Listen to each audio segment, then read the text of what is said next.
Career planet पर आप सभी का वेलकम है। दोस्तों, जैसे कि सबको पता है कि आरआरबी एनटीपीसी का 7वां फेज का पहला और 7वां फेज का टोटल एग्जामिनेशन समाप्त हो गया है। बच्चे अपने घरों में बैठ चुके हैं। आलसी बच्चे, जो बच्चे पढ़ने वाले हैं वो अपने घरों में बैठकर भी किताब उल्टाकर, कॉपी उल्टाकर अच्छा से सवाल बनाते हैं और पढ़ते हैं। आप किन में से हैं, आप बताइए। कहा जाता है कि अजगर करे न चाकरी, पंछी करे न काम। ठीक है, अजगर को और पंछी को कोई काम नहीं है कि ये दोनों किसी का नौकरी नहीं करते हैं। हम और आप तो अजगर नहीं है, आदमी है। तो इस बीच में जो समय बच रहा है, आप जो पीटी दे के आए हैं, इसमें हमने एक पोलिंग करवाया हुआ था कि आपका नंबर किस बीच में है, प्री का कितना आ रहा है आपका फाइनली। और इसमें हमने बताया था कि यदि आपका एवरेज में 62 आ रहा है, ठीक है, आप कितना भी गलत किए हैं, कितना भी नहीं, 62 हम मैक्सिमम बोल रहे हैं आपका जो है, बिना नॉर्मलाइज मार्क, चाहे आप किसी भी जोन से हो, तो आप बैठिए नहीं कि नहीं मेरा नंबर कम हो गया है, हम इस कारण से तैयारी नहीं कर सकते हैं, मेरा ये है, मेरा वो है। इस चक्कर में नहीं बैठना है, ठीक है, इस चक्कर में बैठना ही नहीं है।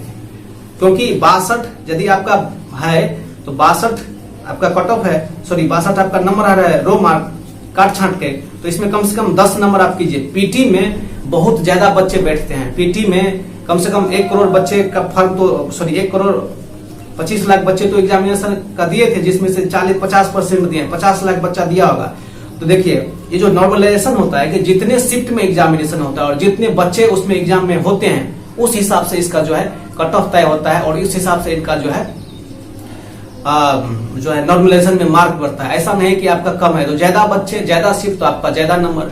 ठीक उसी प्रकार मेंस में बात करेंगे तो मेंस में बच्चे हो जाते हैं कम बच्चे देते हैं और वहां पर शिफ्ट भी कम हो जाते हैं। इसीलिए मेंस में जो है, चाहे किसी भी एग्जामिनेशन का मेंस दीजिए आप, वहां से नॉर्मलाइजेशन मार्क बहुत कम बढ़ता है। समझ रहे हैं कि चीजों को। चूंकि ये आरआरबी एनटीपीसी पर मेरा फर्स्ट वीडियो है, तो मेरे हिसाब से हमको लगता है कि चीजों को आपको बारीकी से ध्यान देना चाहिए।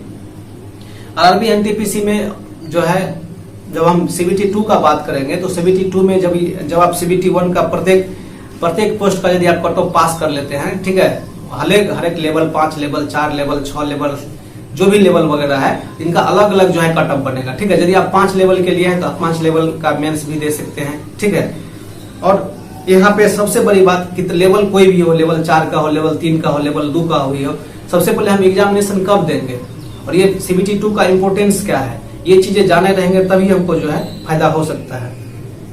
ये सीबीटी 2 एग्जामिनेशन में 40 तो 35 रहेंगे मैथ और 35 रहेंगे रीजनिंग। कितने हो गए? 70।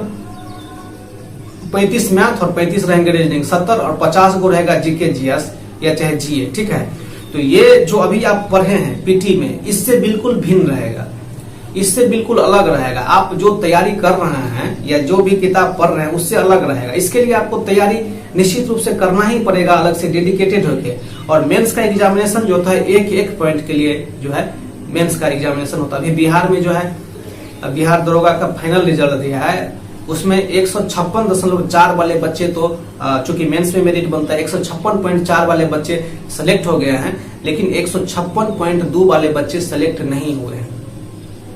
156.2 वाले बच्चे सेलेक्ट नहीं हुए हैं। ये मेंस का मतलब 0.2 अंक से जो है लड़के यहाँ पर छट जाते हैं। ये मेंस का कारनामा बता रहे हैं। ठीक है, तो इसी हिसाब से आपको मेंस पर किस तरीके से तैयारी करना चाहिए और आप कहां से तैयारी कर रहे हैं, ये चीज यहाँ पर थोड़ी सी हम डिस्कशन करेंगे। वैसे आप मेरे साथ जुड़ना चाहते हैं तो निश्चित रूप से जुड़िए, बोलेंगे तो इसके लिए अलग से डे बाय डे जो है सेट प्रैक्टिस भी करवाया जाएगा।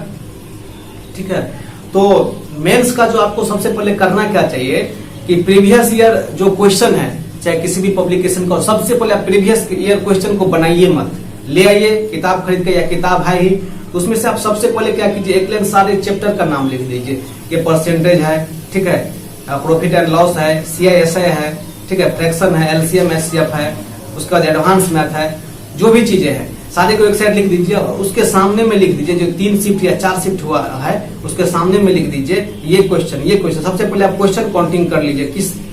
जब आप क्वेश्चन काउंटिंग कर लेंगे तो आपको ये पता चल जाएगा कि किस सेक्शन से कितना क्वेश्चन वहां से पूछा जा रहा है। ठीक है, उसके बाद जब आप क्वेश्चन में उल्टाइएगा, हर एक सेक्शन वाइज कर लीजिएगा। ठीक है, जब आपको यहाँ से क्वेश्चन उल्टाइएगा तो आपको लेवल का एक छोटा सा आइडिया हो जाएगा। ये जो मेंस का क्वेश्चन है, मेंस में आपको 60% क्वेश्चन अर्थात 40 में जो है 30 क्वेश्चन मेरे हिसाब से करने लायक दिए जाएंगे और ये सारे के सारे बच्चे करेंगे। ये 50 लाख में से जो 7 लाख बच्चा होगा जिनका रिजल्ट पीटी में हो जाएगा, सारे बच्चे करेंगे। लेकिन वो 10 क्वेश्चन कौन नहीं करेगा? जो बच्चे नए होंगे, जिनका बेसिक कंसेप्ट क्लियर नहीं होगा, ठीक है, वो बच्चे यहाँ पे ये 10 क्वेश्चन को नहीं करेंगे मैथ में।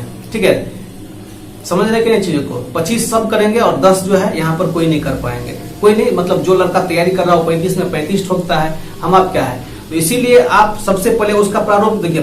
प्री में आप क्या किए थे, नहीं किए थे, प्री में बिल्कुल नॉर्मल है, चूंकि मैक्सिमम प्री में कहाँ से ये जो 150 शिफ्ट में क्वेश्चन पूछा है, तो कहाँ से ये क्वेश्चन लाएगा। तो ये लोग खुद नर्वस हो जाते हैं क्वेश्चन सेट करने के चक्कर में। इन लोग को पता नहीं चलता क्या डालेंगे क्या नहीं। लेकिन ये मेंस में पूरी डेडिकेशन के साथ कम सीट में रहता है, तो ये बहुत अच्छा से क्या करते हैं, मेंस को जो है मेंस के लिए क्वेश्चन सेट करते हैं। इस चीज को समझ के आपको जो है तैयारी करना चाहिए। चलिए, आप मेंस का जो है वो पहला काम ये करेंगे मैथ के लिए, ठीक है। और दूसरा काम क्या करेंगे, सेम काम करेंगे रीजनिंग में। रीजनिंग में जब मेंस का बात होता है तो कुछ इसमें उलझाने वाला जो है क्वेश्चन यहाँ से ज्यादा दे देता है। जैसे कि आपको जो है सबसे पहले इनइक्वालिटी वाला क्वेश्चन जो यहाँ से दे देता है। इनइक्वालिटी में जो है बच्चे प्री में तो उतने अच्छे से रिवीजन नहीं कर पाते, लेकिन मेंस में जब वहां उनको क्वेश्चन पूछा जाता है तो वहां से उनको डर लगने लगता है और इस तरह से वो आउट भी हो जाते हैं इनइक्वालिटी वाले में। और दूसरी बात, इसमें जो सीरीज के क्वेश्चन है, किसमें, एनटीपीसी सीबीटी 2 में सीरीज के क्वेश्चन बिल्कुल ही आपको नए पैटर्न पर देखने को बहुत बार मिल जाते हैं।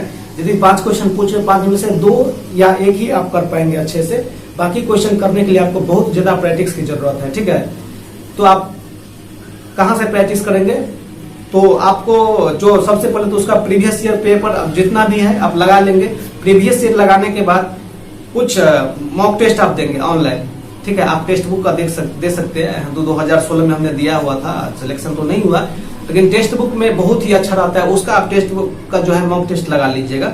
उसके बाद मार्केट में जो बुक मिलता है एनटीपीसी सीबीटी 2 का, तो रुक्मिणी का जो आता है, ठीक है, रुक्मिणी का एक बार आप लगा लीजिएगा, ठीक है। इस साइड से उस साइड केवल रुक्मिणी, बाद में कि कोई मत लीजिएगा। हम किसी का स्पॉन्सर नहीं कर रहे हैं यहाँ पर, किसी के बारे में प्रचार नहीं कर रहे। जो उनका गुण है, पॉजिटिविटी है, वो चीज हम आपको बता रहे हैं। रुक्मिणी का मैथ और रीजनिंग दोनों लास्ट में लगा लीजिएगा, ठीक है।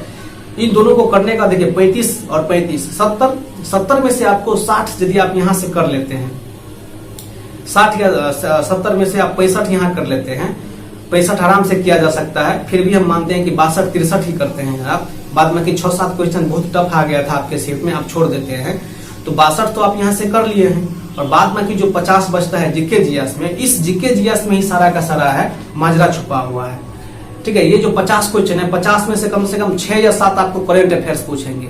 ये करंट अफेयर्स कहाँ से पूछेंगे, यदि आप एग्जामिनेशन दिए हुए हैं 2016 में तो आपको पता होगा। ये करंट अफेयर्स ऐसा नहीं कि 2019 में से पूछ देंगे और डायरेक्ट आप जो एसपीडी पढ़ रहे हैं यहाँ से आ जाएंगे। यदि आपका 7वां फेज में एग्जाम होगा, या चाहे किसी बच्चे का 7वां फेज का एग्जाम हुआ है तो उससे पूछ सकते हैं, या नहीं तो मार्केट में यदि आ गया है 7वां फेज का, तो उसमें जो रीजनिंग पूछे गए थे, मैथ पूछे गए थे, उस चीज को, या चाहे जीके जीएस पूछे गए थे, उस चीज को आप जो है देख सकते हैं। आपका लेवल बिल्कुल 7वां फेज में जो एग्जाम हुआ था वही जीके जीएस का लेवल रहने वाला है। मेरे कहने का मतलब उसमें 7वां फेज में क्या ऐसा दे दिया गया था कि हम इतना बोल रहे हैं। तो देखिए 7वां फेज में एक छोटा सा क्वेश्चन का झलक बता देते हैं। 7वां फेज में था क्या कि अंतरराष्ट्रीय आलू अनुसंधान संस्थान कहाँ पर है, जहां भी हम थोड़ा सा भूल रहे हैं, और भारत का आलू अनुसंधान केंद्र कहाँ है, शिमला में है। तो इन दोनों का बैठक निम्नलिखित में से किस राज्य में होता है, ठीक है। तो ऑप्शन दे दिया था, फिर ऑप्शन में दे दिया था, फिर ऑप्शन में दे दिया था, फिर ऑप्शन में। पहला ऑप्शन था कि गुजरात में हुआ था, और यहाँ पर जो है दोनों देश के प्रतिपक्ष आए हुए थे। मतलब इस टाइप से 4-5 क्वेश्चन। मेरे कहने का मतलब है कि यहाँ पर जो करंट पूछेंगे ना, तो ये जो 1 लाइन वाला करंट होता है, 1 लाइन वाला करंट पूछे ही नहीं जाएंगे। अब देख लीजिए पिछले वाला उल्टा के, तो यहाँ पे जो करंट है इकोनॉमिक्स से रिलेटेड होगा। दूसरा बात, साइंस एंड टेक्नोलॉजी से रिलेटेड जितने भी करंट है हाई लेवल के 2018, 2019 और 2020, उसका प्रॉपर एक कॉपी ले लीजिए इस तरह से, और जहां भी आपको टाइम मिलता है उस कॉपी में लिख दीजिए, ठीक है। उस टाइप का क्वेश्चन यदि आप 50 में से 40, 42 या 45 करना चाहते हैं, क्योंकि यदि आपको सिलेक्शन चाहिए अच्छे पोस्ट पे, तो कम से कम आपको 105 नंबर तो 100 हर हालत में आपको आना ही चाहिए। 105 और 110 के बीच में यदि आपका नंबर आ रहा है, सॉरी 105 भी आ रहा है जनरल कैटेगरी में, तो आप सेफ है। ओबीसी में यदि 130 है तो जनरल में है, सॉरी ओबीसी में 130 है, सॉरी 103 है या 102 है तो आप सेफ हैं। इतने नंबर लाने के लिए आपको एक्स्ट्रा तो मेहनत करना ही बनता है ना। यदि आप एक्स्ट्रा मेहनत नहीं करते हैं तो नहीं आ पाएगा। समझ रहे हैं कि नहीं बात को। तो जीके जीएस में करंट अफेयर्स का सेक्शन हमने यहां से देखा था। उसके बाद जो मेन सेक्शन होता है साइंस का होता है। साइंस में क्या पूछा जाता था, साइंस में फिर से वही घिसी पीटी पुरानी बात।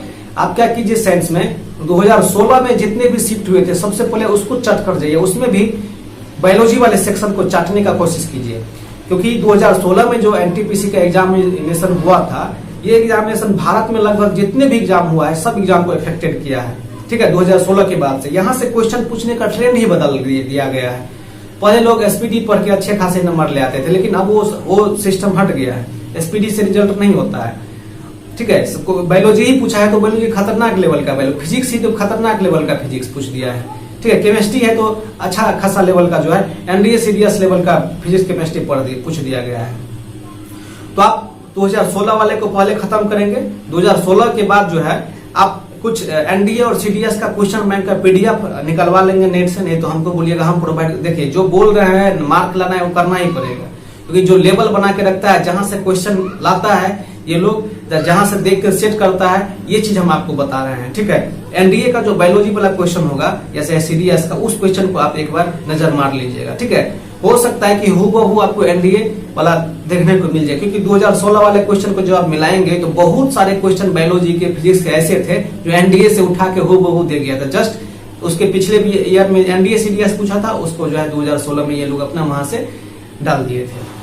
ठीक है, तो करेंट अफेयर्स हो गया, साइंस हो गया। देखिए करेंट अफेयर 6 से 7 क्वेश्चन आपका रहेगा। साइंस का कम से कम 6 से 7 क्वेश्चन या 8 क्वेश्चन या मैक्सिमम आप 10 क्वेश्चन साइंस का भी मान सकते हैं। ठीक है, उसके बाद जो क्वेश्चन रहेगा कोई लिमिटेड नहीं रहेगा। हिस्ट्री से 1-2 रह सकता है, पॉलिटी से 1-2 रह सकता है, ज्योग्राफी से 1-2 रह सकता है।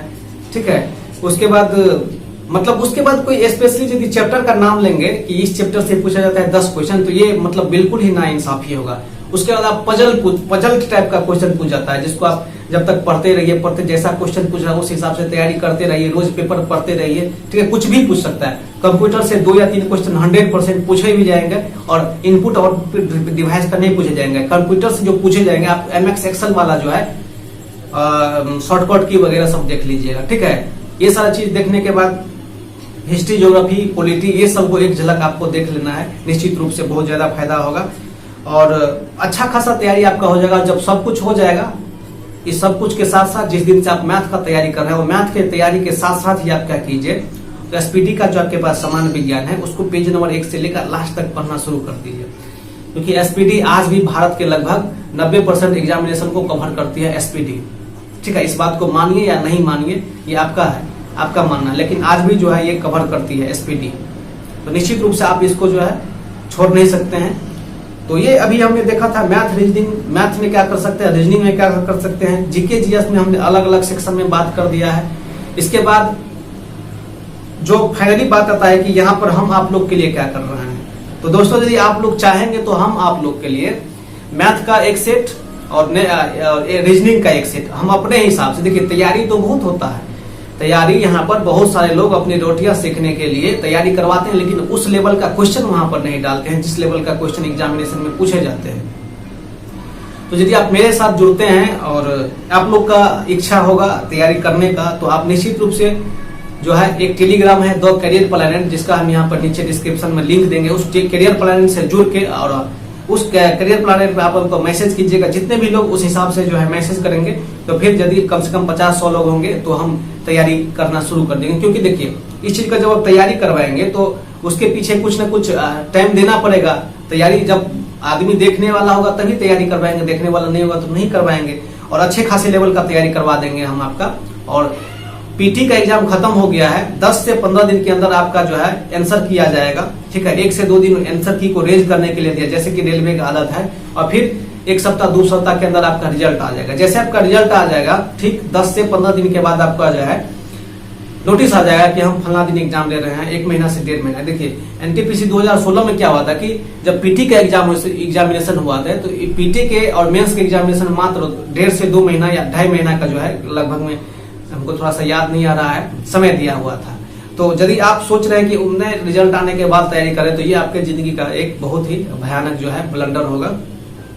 इस चीज को आप दरकिनार नहीं कर सकते हैं यदि आप जो हम कट ऑफ बताए हुए हैं, कट ऑफ से ज्यादा नंबर आपका आया हुआ है तो, और आप तैयारी में जुड़ जाइए। ठीक है, रोज एक मॉक टेस्ट लगाइए। ग्रुप डी का एग्जामिनेशन है उसके लिए भी और एनटीपीसी का, दोनों के लिए भी हम यहाँ पर फुल डेडिकेटेड वीडियो बनाकर लाने वाले हैं मैथ और रीजनिंग के लिए, और वो भी नो पेपर नो पेन। ठीक है, no paper no pen no paper solve without calculator method से जो है हम आ गए हैं, क्योंकि आप सभी जानते ही हैं एग्जामिनेशन में जो है अच्छे खासे लेवल के क्वेश्चन पूछे जाते हैं। और अभी भी बहुत सारे हमारे दोस्त जो है XYZ मान के ही एग्जामिनेशन को तैयारी करते हैं। कहा जाता है 9 मानो X 9 मानो Y, क्योंकि एग्जाम हो गया है हाफ है। ठीक है, हाफ है। तो मिलते हैं दोस्तों फिर नेक्स्ट वीडियो में। कट ऑफ से रिलेटेड एक छोटी सी जानकारी भी हमने देने की कोशिश की है इस वीडियो में। और यदि आप तैयारी करना चाहते हैं मेरे साथ तो निश्चित रूप से कमेंट कीजिए, हम लोग खुल के आएगा फील्ड में और तैयारी करें।